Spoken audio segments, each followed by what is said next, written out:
name of the Father, the Son, and the Holy Spirit. We do something I don't normally do. I want to speak from the epistle and from the gospel. Today, on the Orthodox calendar, is the last day of eating meat. We still eat fish, it's not dairy, but just for this week, you're not going to eat, you're not supposed to eat meat. It's kind of preparing you for the great Lenten journey, which will begin in 8 days. So, a lot of Lent, a lot of good understanding about Lent has to do with eating, with food. It says here in this epistle of St. Paul to the Corinthians, but take heed lest by any means this authority, our authority as Christian Orthodox, become a stumbling block to those who are weak. A stumbling block.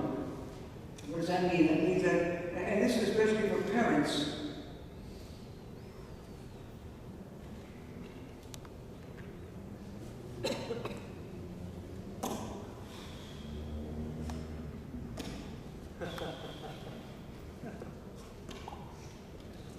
I want you to go back maybe 80 years ago. My diminutive mother, who was no more than 5'1", and God bless her soul, my brother was taller. Don't smoke.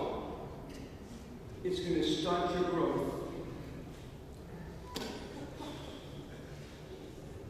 I said, Mom, you're smoking and telling him not to smoke. She said, do as I say and not as I do. Really? Oh. Really? Anybody actually believe that? So, if you, as a Christian Orthodox, are trying to keep a Lenten fast, not as a diet, it's not a diet, it's an opportunity to get some strength, some spiritual strength. Because we love, I go to the gym, we love to go to the gym, we work out, we pump iron, but we don't really do anything to exercise our spirit. So it says here that if you wear a cross, you feel that wear crosses and then do terrible things. So what kind of example is that? It really scandalizes people. What kind of Christian does stuff like this? I never went to one, but if anybody ever has, I wouldn't be surprised that if you went to where they have, this I don't understand, they have pole dancing or something like that, and the lady has a cross on. Well, this is contradictory. This makes sense. It doesn't make any sense at all. So he says if you have the authority and you do something that is not right, you are going to scandalize, because and thus sinning against the brethren and wounding their conscience when it is weak, you sin against Christ. Christ is calling people. So, for me, as a priest, I have a special responsibility to not lose my temper. Sometimes I do. I do. And the first thing comes out of my mouth is, I'm sorry, Jesus. I'm sorry, Jesus. You don't want to lose my temper. I'm sorry, Jesus. At least, you might say, well, what's the big deal? At least I am aware that I shouldn't have done that. So if you, as a Christian Orthodox, especially Christian Orthodox, not just Christian, but Christian Orthodox, we'll get more into this another time, who've got this real clue, this real in to what it is to be a Christian, if you are doing those things that are un-Christ-like, you are bringing scandal. I've said this so many times, Gandhi.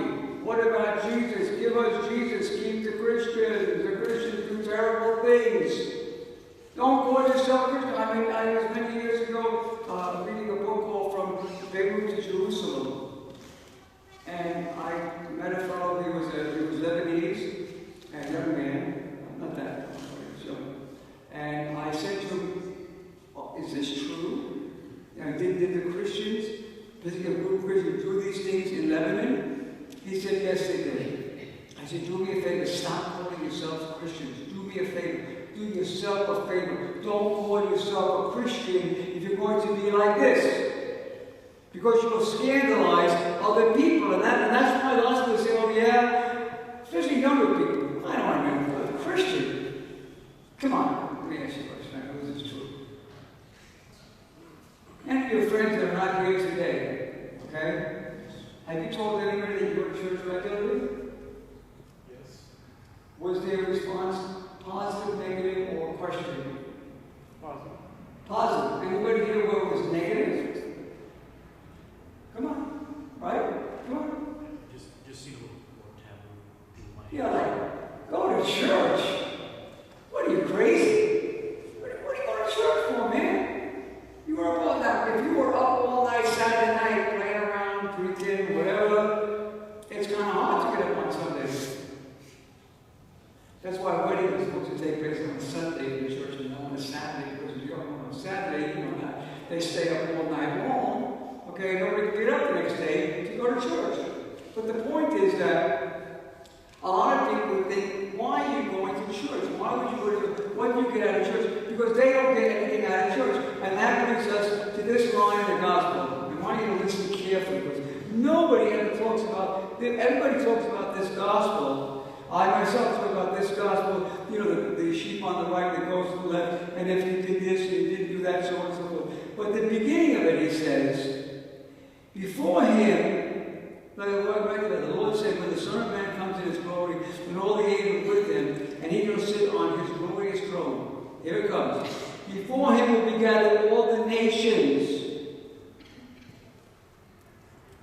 The United States will be gathered.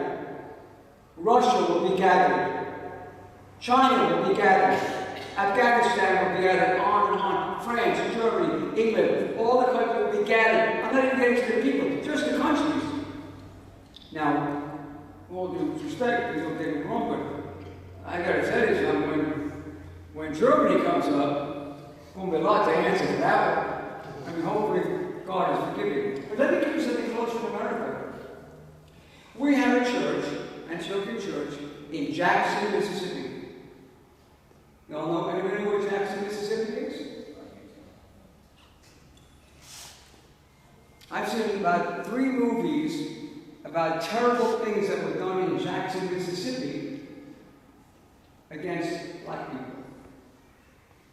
And I said to Greg, I said, Father, y'all got a lot to answer to in this community. We're just saying in one town in Mississippi, in the United States of America. We like to think of ourselves, and I'm not going to get into France or Germany or China or Lebanon or Palestine. I'm just going to say with the United States. He says here, I was hungry and you fed me not. I was thirsty, you gave me nothing to drink. I was naked, you didn't clothe me. I was sick, you didn't visit me. You didn't bother with me.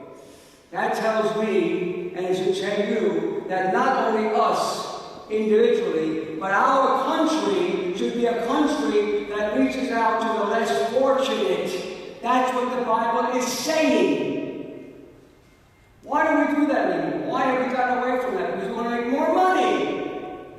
Because big shot corporations want to make even more money. This has stressed me greatly in my life. Because when I realized that this or that political movement, what they're really saying is, excuse me, the hell with them. Who cares about them? They're not Americans like we are. And then even in America, you're not really an American, still that mentality. You're not an American unless you're a white Anglo-Saxon Protestant. You're not really an American. Where does that, how does that work with this scripture today? America, and I remember this with my grandmother, God rest her soul, my mother's mother. I said to her, Data, why did you come to America? You know what she said? America in the America is the mother of the world. That's how America was seen. This is the place you came to. This is the place where people could progress. This is the place where you weren't going to be held back because of whatever your religion or your color or your this or that. That was America. What has happened to that in America? We're not following this gospel. So we can say, oh, Father, no, we can't get the whole country to accept this gospel. I agree with you. But we as people, we as Orthodox Christians are bound by this gospel. We are bound by this. What does that say? Oh, Father John, don't talk about politics. I'm not talking about politics, people. I'm talking about morality. Your moral is expecting that you will be concerned and working for those government things that help the homeless, the helpless, the downtrodden. I was hungry and you fed me. I was naked and you clothed me. You want to get rid of the gospel? You want to get anything out of Lent? You want to really have a possible celebration? You want to really grow as Christians? You want to really understand what you're part of if you're going to take advantage of it? This is it. This gospel tells you right here. Because what does it say further on? When did we see you hungry?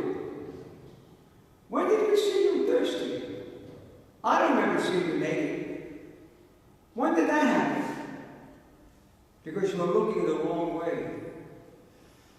People, and many people in the world today, believe that Jesus will come back as he did originally.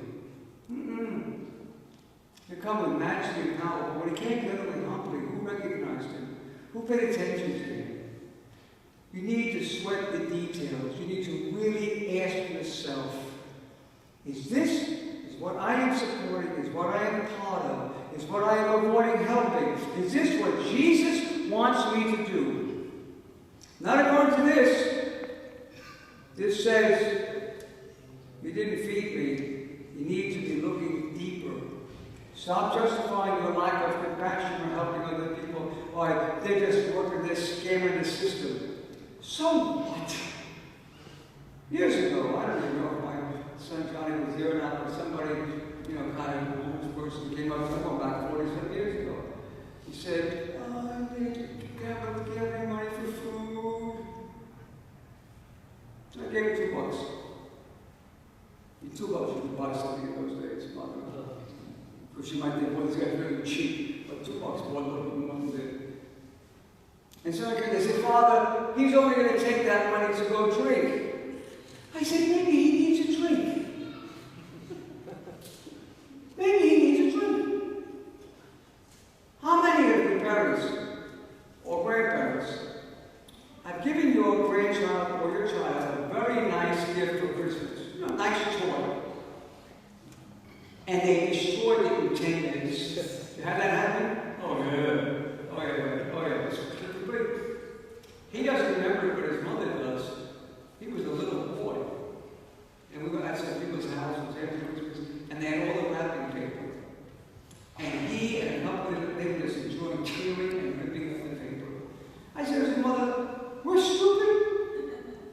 How much money did we spend on gifts? They got a bigger kick out of ripping up the paper. That's good. And you know what? So much in 1 year I wrapped everything in newspaper. So he said, oh, Father John, that's so cheap. I said, really? That man's right there, I'll tell you. One of the annoying things about asking, one of the annoying things about his father opening Christmas gifts, very slow, unwrapping the tape, and they're like, come on, Dad, I want to enjoy it. Just rip it open, so why should I bother even wrapping presents? But what I'm getting at is, back to the original point, when you give somebody money, if you are fortunate when you go home today or this week or in the future, if you are fortunate enough to come to an intersection where somebody has a sign, give them $1. I carry dollars with me. Open the window and give them $1. Oh, but maybe they'll drink. Don't follow the money. Don't follow the gift. You give it away, let it go. You gave it, that's it. I don't care about where it goes. It's none of my business where it goes. We're coming up to that wonderful time in the American calendar, that period of joy, that time of fulfillment where we pay our taxes. I don't know, I pay. Okay. I do now. You know what? I get something for the tax. You think those electric lights on the street don't cost something? The black, red, the yellow, and the green, they cost something. You're getting something. My point is very simple. Stop hanging on to the money. Stop hanging on to the material. Stop hanging on to what society tells you should be doing, and strike out on your own. Take this Lenten opportunity coming up